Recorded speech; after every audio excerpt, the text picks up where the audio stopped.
What do you do when live television turns into a battlefield? When the cameras are rolling, the lights are blinding, and one careless question flips an entire show upside down?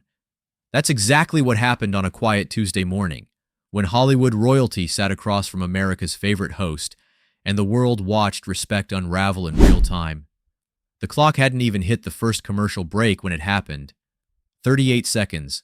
That's all it took for an interview meant to be harmless promotion to detonate into one of the most uncomfortable moments ever seen on morning TV. In that half minute, laughter turned to silence, smiles froze in place, and a veteran actor decided he'd had enough. The studio had looked perfect that morning. Bright lights, polished floors, a crowd sipping coffee, waiting for the charm of Samuel L. Jackson. He arrived sharp, composed, every inch the professional he's known to be. Years of experience behind him, millions of fans watching ahead. He'd done this dance before. Shake hands, crack jokes, plug the movie, wave goodbye. Easy. Across from him sat Michael Strahan, ex-football star turned talk show darling, the man who could make any guest relax with a grin and a joke. But beneath that charisma, something restless flickered. The countdown rolled. 3, 2, 1. And suddenly, they were live. The country tuned in, the pressure invisible but heavy. For a few fleeting seconds, everything played like a script. Smiles, nods, applause. Then Strahan leaned forward, a casual tone masking something colder. "At your age, Sam," he said, "how much longer can you keep doing those wild action roles?" The sound in the studio shifted, softer, tighter, dangerous. You could feel the oxygen leave the room. Samuel's eyes sharpened, his jaw stilled, the warmth drained from the air. And in that moment, the show stopped being a show. It became something else entirely. 38 seconds later, Samuel L. Jackson would do what few ever dare on live TV. He'd stand up, unclip his mic, and walk away. But to understand why, you have to rewind to the moment when that morning sunshine started to burn. The sun isn't even fully up when the Good Morning America studio comes alive. Makeup lights buzz softly, casting warm halos over rows of mirrors. The smell of coffee and hairspray mixes in the air, the kind of scent that clings to television mornings. Crew members rush quietly, adjusting cables, checking mics, whispering countdowns. Everything gleams. Floors polished to a mirror shine, cameras locked and ready. The stage looks like perfection, but underneath that perfection hums the electric nerves of live TV. Samuel L. Jackson arrives with the calm of a man who's done this 1,000 times. Dark suit, bold tie, that signature mix of grace and grit. He nods to the staff, flashes a polite smile, and settles in for what he assumes will be another smooth morning of small talk and promotion. He's here to discuss his latest film, an action-packed blockbuster he's proud of. It's supposed to be fun, easy. 15 minutes, then out.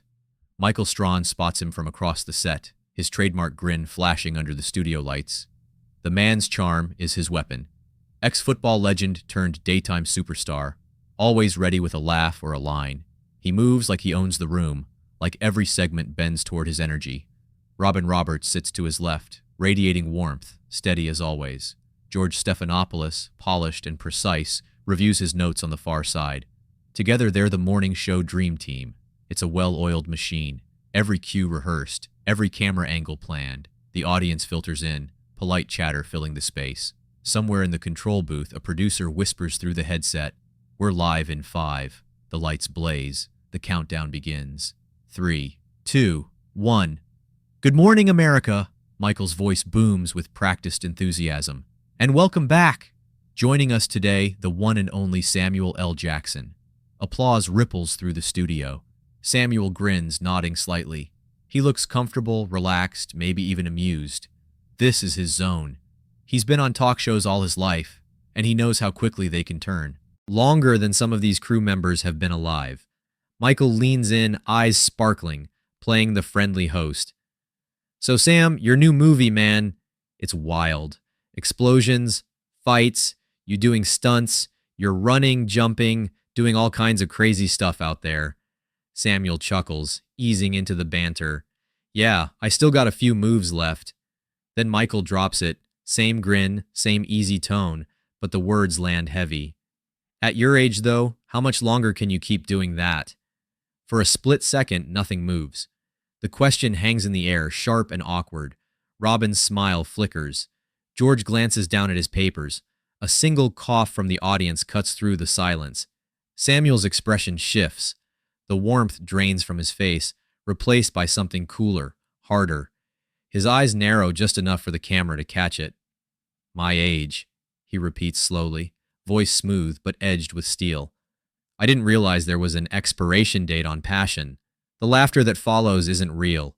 It's thin, forced, the kind that fills silence instead of joy. Robin jumps in quick, gentle. I think what Michael means is that you've been doing this for so long and you still bring that incredible energy. How do you keep that going? Michael waves her off with a half laugh, tone slipping towards smug. No, I meant what I said. I mean, Sam's been in the game, 40 years, 50? You got to start thinking about slowing down at some point, right? You can feel the room change. The brightness dims, the energy thickens. George shifts in his chair, uneasy. Robin's hand twitches toward Michael's arm, as if to stop him, but it's too late. Samuel sits back, silent for a beat too long. His jaw tightens. The cameras catch the flicker of disbelief, half anger, half restraint. The first crack appears in the glass.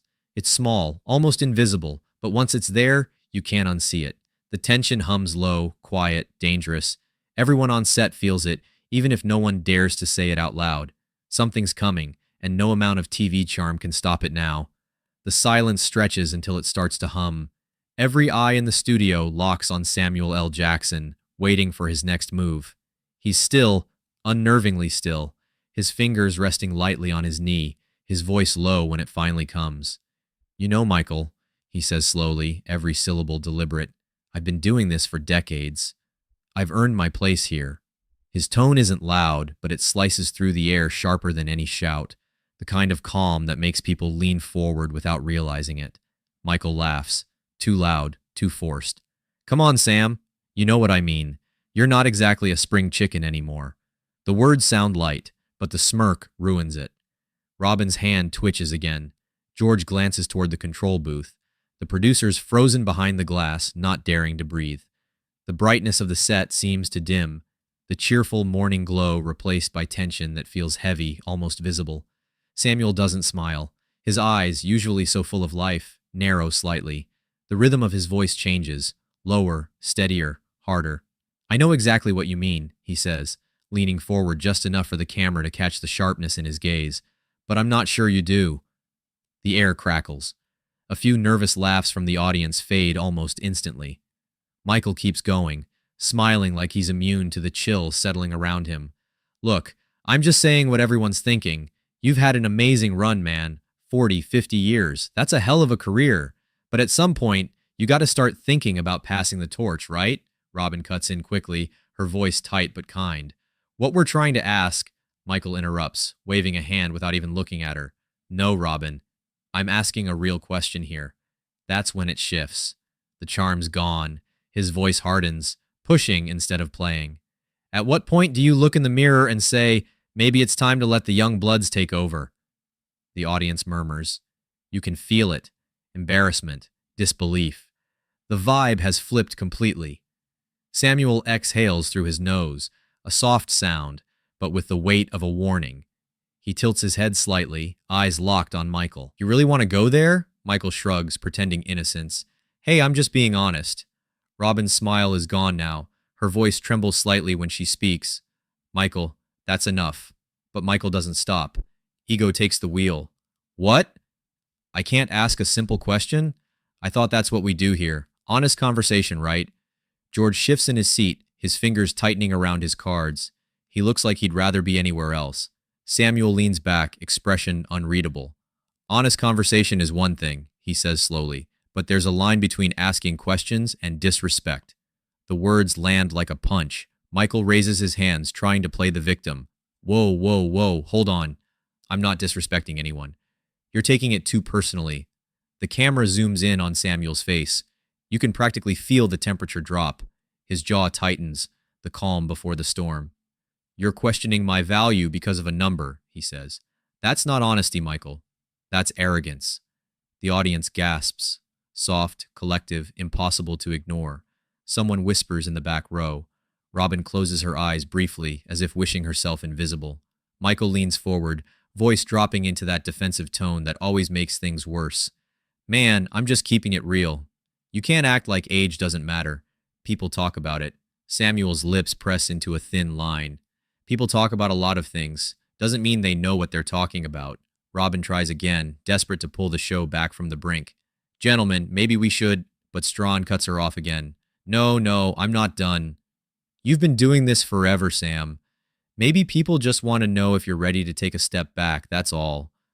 Now the air is razor thin.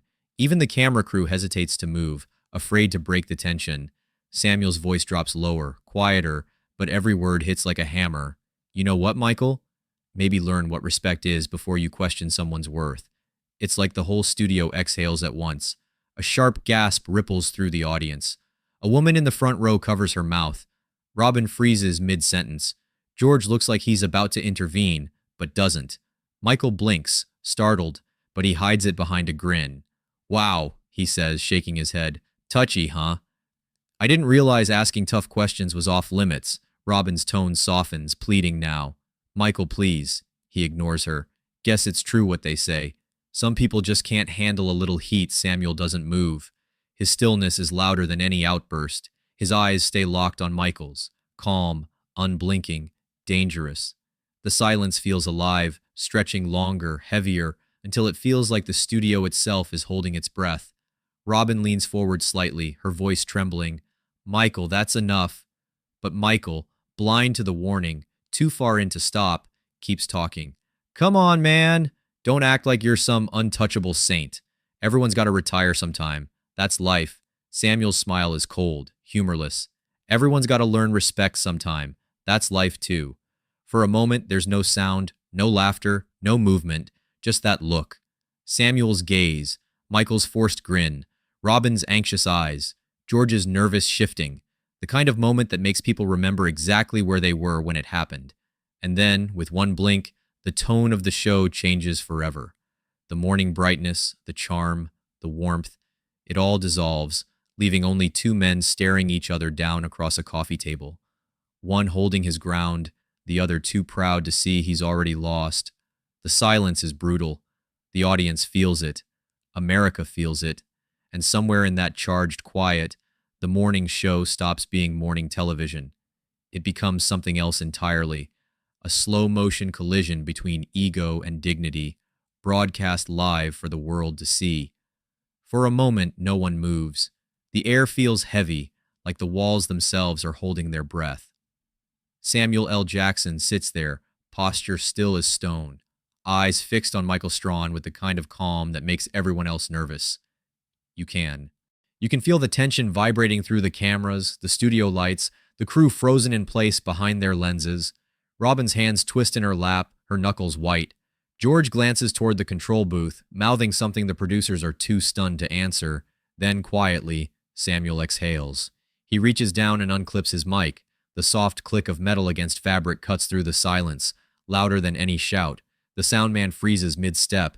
Samuel doesn't look at anyone. He doesn't have to. The decision is written all over him. Real journalists don't ambush their guests, he says, his voice low, steady, dangerous, the kind of tone that slices through arrogance like a blade through silk.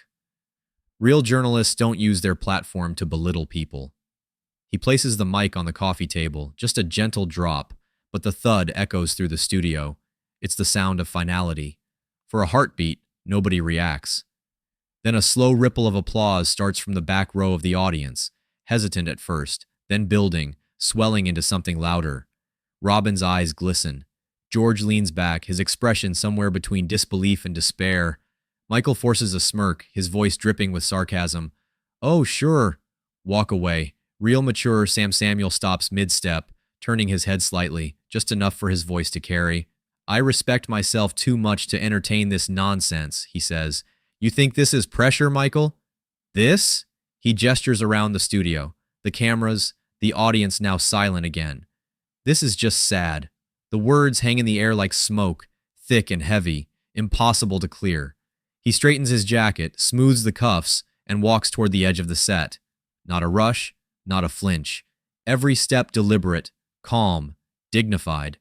The audience watches, wide-eyed, as Samuel L. Jackson, The man who's faced villains, explosions, and cinematic chaos chooses to walk away from something far uglier: disrespect. Cameras keep rolling. Robin calls after him softly, "Samuel, please." But her voice breaks before she can finish. George starts to rise from his chair, unsure if he should follow or stop him. Michael leans back, still clinging to his fake grin, but his eyes betray him. Anger, embarrassment, something darker. "So that's it? You're really walking off? You're proving my point, man. Can't handle a little heat, huh?" Robin snaps her head toward him, her patience gone.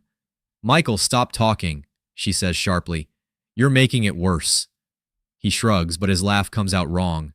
Tight, forced, hollow. "Oh, come on." Everyone's thinking it. "Michael," George cuts in, his voice hard, louder than usual. "That's enough." But the damage is done. The audience isn't clapping anymore. They're watching in stunned silence as Samuel reaches the exit, the doors parting just as the stage lights catch the sight of his face. He doesn't look back. The producers in the booth are panicking, voices overlapping in a mess of static. "Cut to commercial," one says. Now. But the floor crew hesitates, because this right here is live television history unfolding, and no one wants to be the one to pull the plug. Robin stands, taking a step toward the camera, but her expression says everything. Heartbroken, furious, ashamed.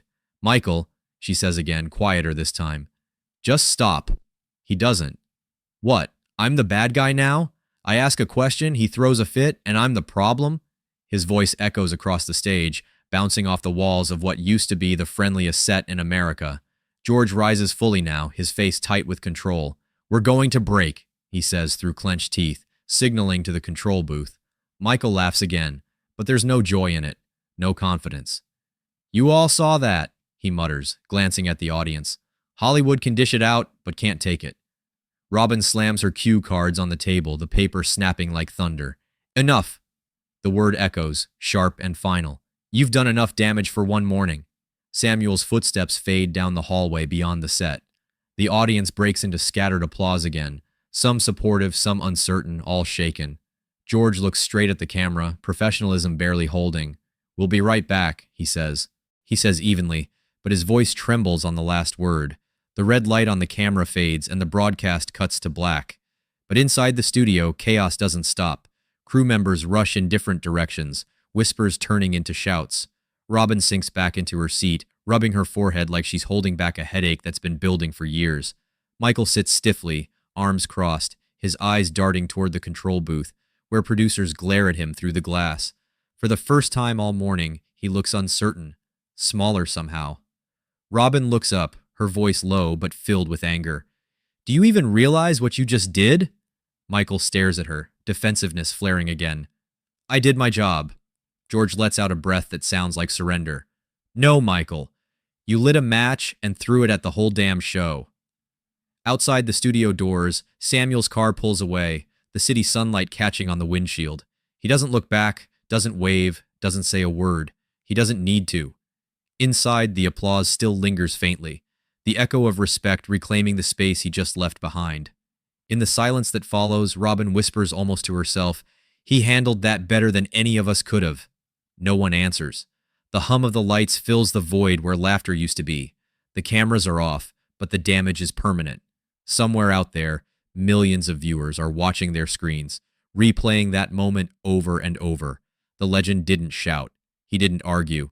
He just stood up, spoke his truth, and walked away. And somehow, that silence said everything. The commercial break feels endless, but not long enough to fix what just happened. Behind the scenes, chaos hums like static. Producers bark into headsets. Camera operators pretend not to make eye contact. The control booth scrambles for damage control. No one knows what to say. No one knows how to move forward. The air still feels scorched from Samuel's walk-off, and every second that ticks by only makes the silence heavier. Then the red light flashes again. They're live. Robin straightens her papers with shaking hands. George inhales deeply, eyes locked on the teleprompter, but the words don't help. The studio audience sits in stunned quiet, the kind that usually follows a car crash. Robin forces a smile, her voice tight but steady. "Welcome back," she says.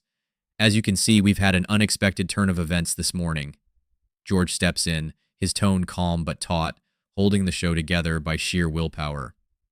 We at Good Morning America want to take a moment to apologize to our guest and to our viewers. What happened earlier doesn't reflect who we are or how we treat the people who join us here. Robin nods. Samuel L. Jackson is one of the most respected actors in the world. He's earned that respect, and this morning he didn't receive it. It lands like a gavel.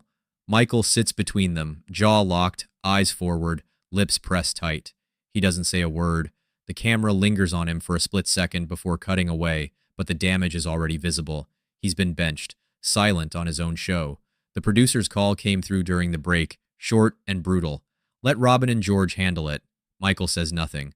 Robin's voice softens, but her words hit with quiet force. It's our show, Michael, not yours. There's a pause, half a heartbeat of naked truth hanging in the air before she turns back to the camera, her tone smoothing out again. But everyone on set feels it. That one line just redrew the power map of the entire show. The broadcast limps forward. The next segment, some chef promoting a fall recipe, plays like a hostage situation. The chef's hands shake as he chops onions. His laugh cracks halfway through a sentence. Robin tries to keep things light, but the energy is gone, the air too dense with leftover tension. George nods along, robotic, his smile stretched thin and unconvincing. In the control booth, a producer whispers, "This feels cursed." And he's right. The weather report comes next, but the meteorologist rushes through it like he's late for a flight. His words trip over themselves as the atmosphere hangs in limbo, the ghost of Samuel's quiet exit still echoing across the stage. Hands move too fast across the map. We're seeing some scattered showers in the northeast. Anyway, back to you, Robin. He's off screen before the cue ends. The camera cuts back to the couch. Robin's expression is professional, but her eyes look tired. George shifts papers that don't need shifting. Michael still hasn't spoken. He stares at the desk, unmoving. The picture of a man trying to look in control while everything around him burns. From the audience, someone coughs. The sound echoes through the microphone like a gunshot in a church. Between segments, the floor crew moves quietly, heads down, whispering as they adjust lights and cables. Is he fired? One asks. Not yet, another murmurs. But give it a day. Back in his chair, Michael doesn't look at anyone. His fingers drum against his thigh, the rhythm restless, angry. Robin keeps her distance. George avoids his gaze.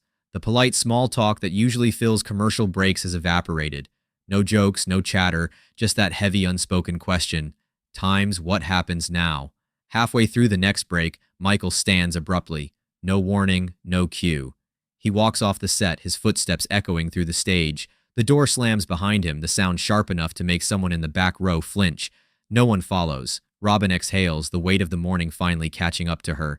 She leans toward George, her voice barely above a whisper. What a disaster. George nods, his face pale under the lights. I've never seen anything like that, he mutters. Not on live television. The last segment drags on, but no one's really there. Every smile feels rehearsed. Every laugh dies too quickly. Even the studio audience looks like they're waiting to be released. The clock on the wall ticks louder than the conversation. When the final credits roll, Robin reads her closing lines carefully, her professionalism flawless, but her eyes betray exhaustion. Thank you for watching Times. Good morning, America, she says softly. We'll see you tomorrow, George adds. Have a good day, everyone. The words feel mechanical. The cameras fade to black. The moment the feed cuts, Robin slumps back into her chair. The lights dim slightly as crew members start to move again, their whispers turning into low murmurs. No one claps. No one smiles. The tension doesn't fade. It just shifts, settling like dust after a bomb. Through the glass wall of the control booth, the producers are already on phones, calling executives, drafting statements, trying to patch the unpatchable. George loosens his tie, staring blankly at the floor. Robin looks toward the empty chair where Michael sat. He's going to blame everyone but himself, she says quietly. George doesn't answer. Somewhere in the building, a door slams again. The echo carries faintly across the set, and for a moment, everyone goes still. Then the silence returns, thick and heavy, swallowing everything. The show may be over, but the fallout has only just begun. By the time the studio lights dim and the crew starts packing up, the story has already escaped the building. What happened on that set doesn't stay on that set, not in the age of smartphones. Not when every second of live television can be clipped, uploaded, and shared before the credits even roll. Within minutes, the internet catches fire. Number sign, respect Samuel Jackson rockets to the top of X, formerly Twitter, like a digital explosion. The clip of him unhooking his mic, the quiet authority in his voice, the line that sliced through morning TV politeness, "Real journalists don't ambush their guests," spreads across every feed. On TikTok, fans remix it with dramatic music. On YouTube, reaction videos pop up by the hour. Even Instagram reels are flooded with slow-motion edits of Samuel walking off, applause rising behind him like an anthem. The world takes sides almost instantly. "Michael Strahan was just doing his job," one post reads. "If celebs can't take tough questions, maybe they shouldn't come on live TV." Seconds later, another reply. "Doing his job? That wasn't journalism. That was disrespect." Plain and simple, Samuel handled it like a pro. Comment threads ignite into full-blown arguments. Tweets, quote tweets, hashtags, GIFs. One side defends Michael's right to ask honest questions. The other calls him smug, arrogant, out of touch. Memes spread like wildfire. Screenshots of Robin's horrified face, George's frozen stare, Michael's forced grin. People pick apart every word, every glance, every breath. The court of public opinion is in session, and it's ruthless. Inside ABC headquarters, panic mode kicks in. Conference calls, red alerts, urgent emails labeled Times Crisis Response. Executives cram into a glass-walled boardroom, faces drawn and tense.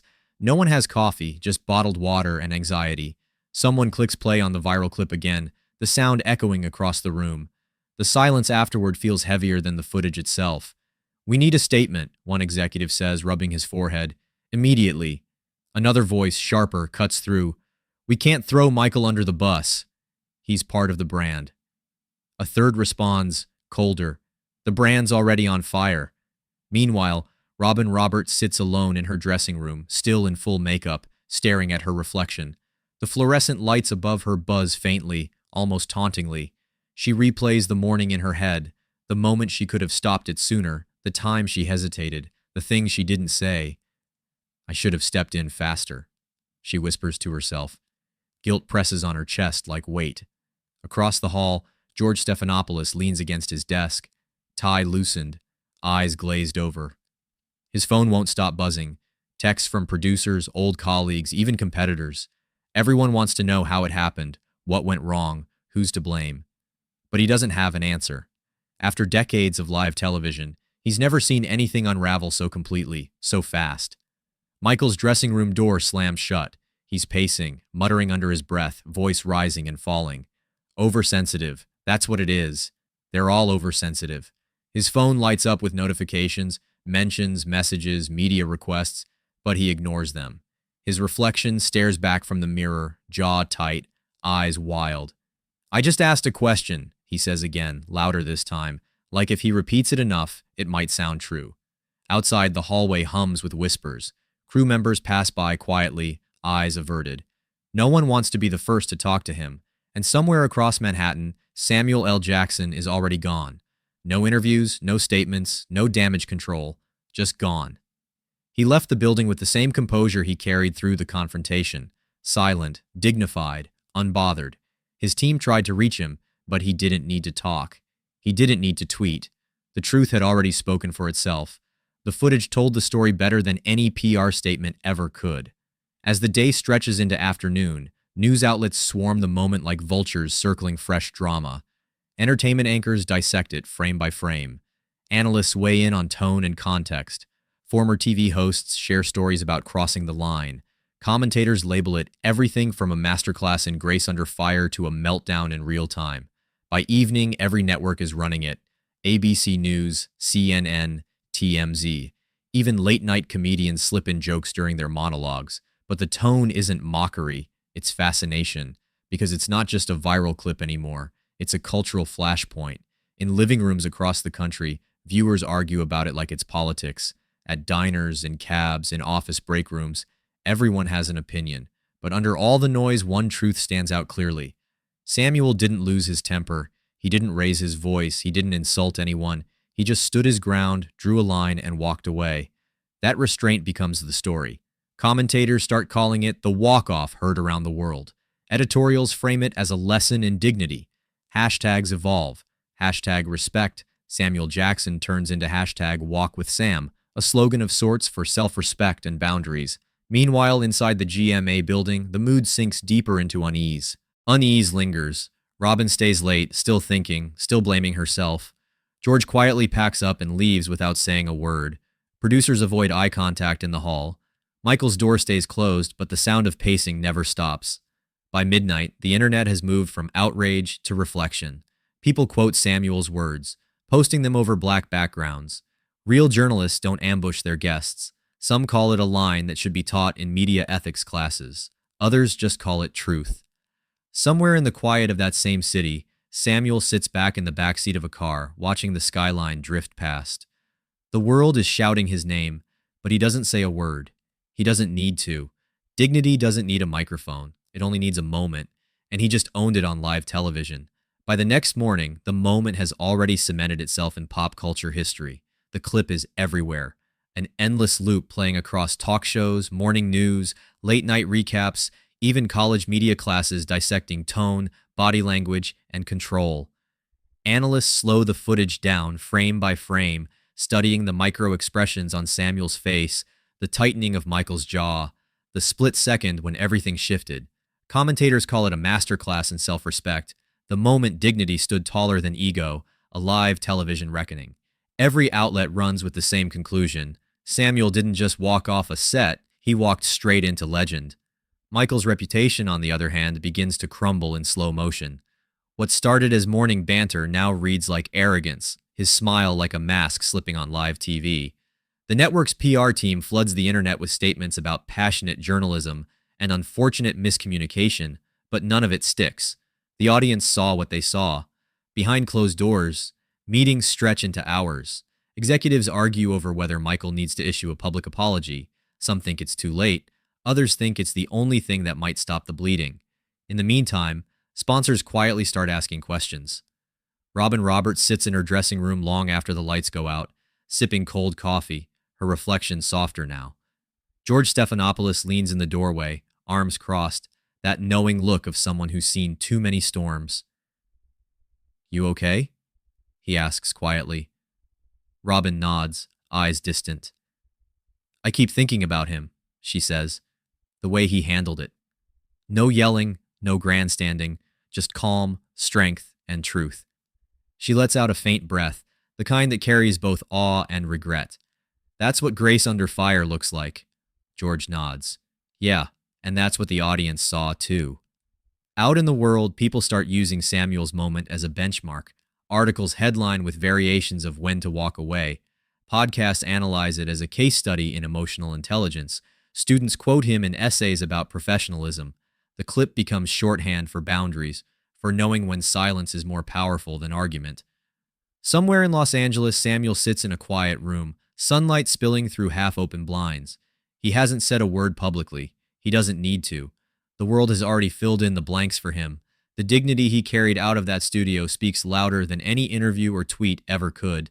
As the final footage replays on screens across America, the image lingers. Samuel L. Jackson's silhouette leaving the Good Morning America stage. His stride is steady, shoulders squared, head held high. The applause fades, but the impact doesn't. And as his figure disappears beyond the edge of the frame, a voice seems to echo through the static of that broadcast, soft but unshakable. In an industry obsessed with staying on screen, Samuel L. Jackson reminded everyone, sometimes the most powerful thing you can do is walk.